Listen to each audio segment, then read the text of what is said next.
see what happened? Wait, don't say a word. Kendra? I don't understand why you're trying to talk to her without me. Hey! My grandma used to say, life presents choices, and choices lead to consequences.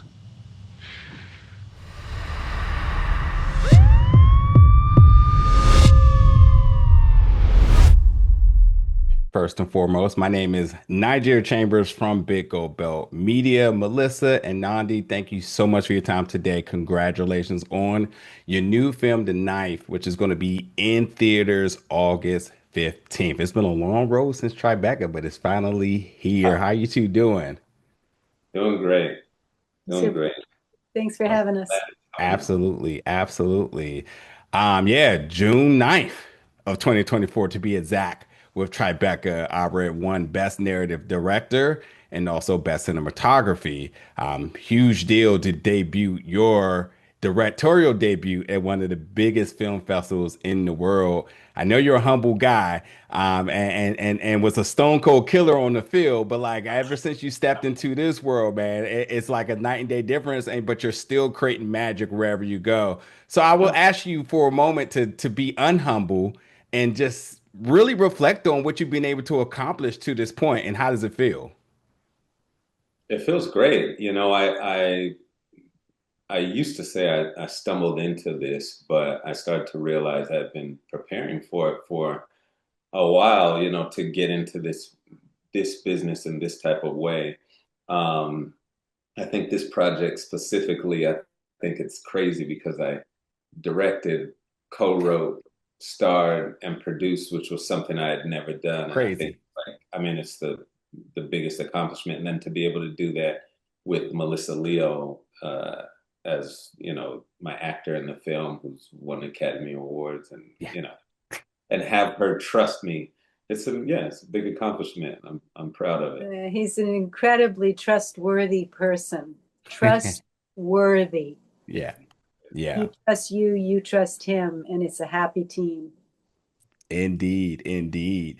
Melissa, I want to quickly say to you, huge fan of yours. And this is actually the first time we've ever had a chance to talk. But let me just tell you, because I'm sure people who say they're huge fans of yours and they probably, with a resume of yours, probably list some of the typical films of yours that you would suspect for them to say is their favorite. But I got to be honest and say, one to two of my favorites with yours is Ida Red and Body Brokers, because I am such a huge John Schwab fan, and YouTube's collaboration has been insane over the years.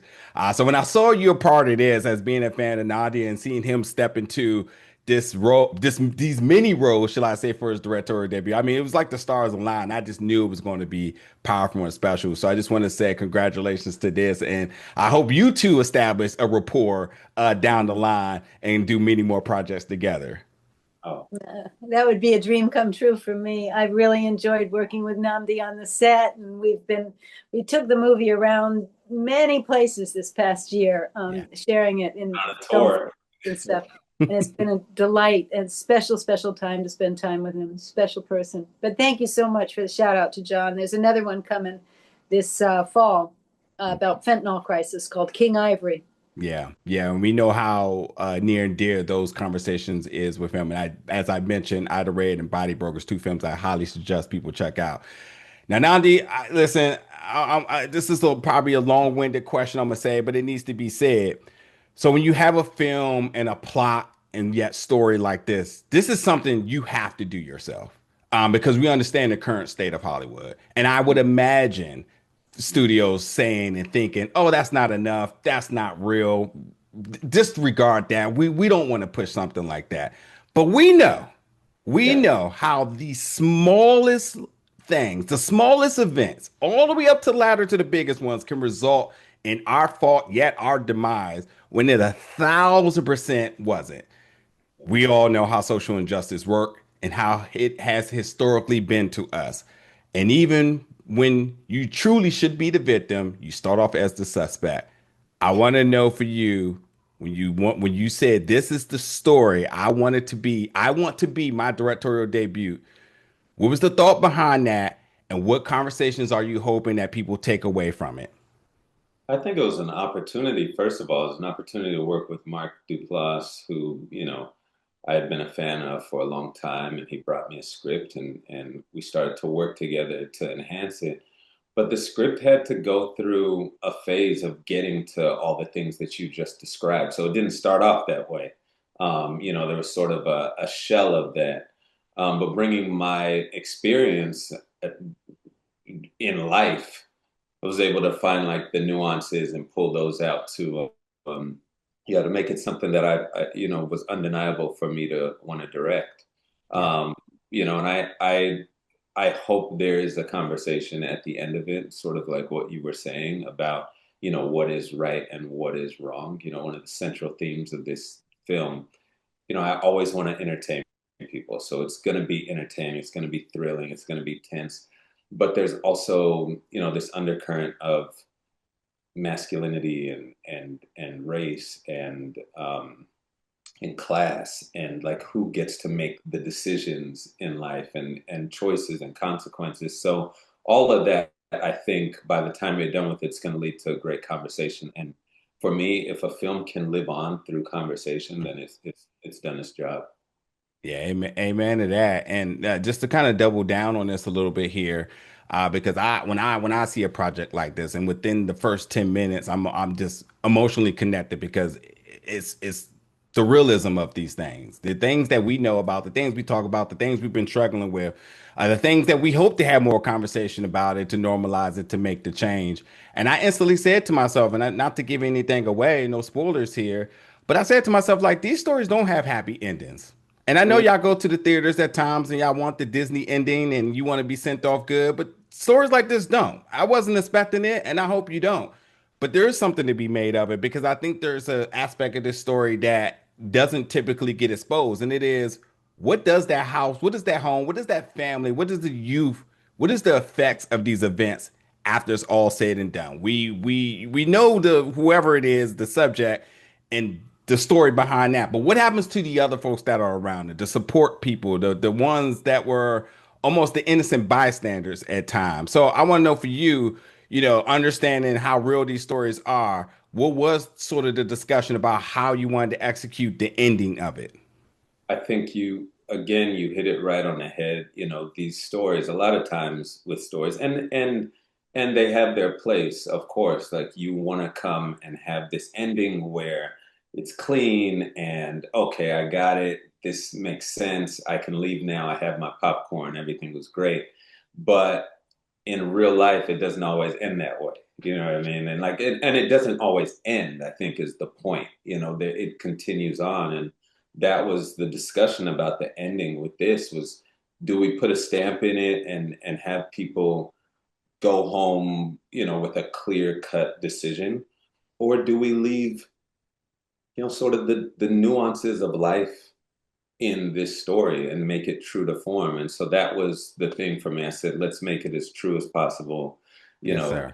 The way we shoot it, the way we act it, the way we started, the way we ended, everything it had to come from a place of true humanity. Absolutely, absolutely.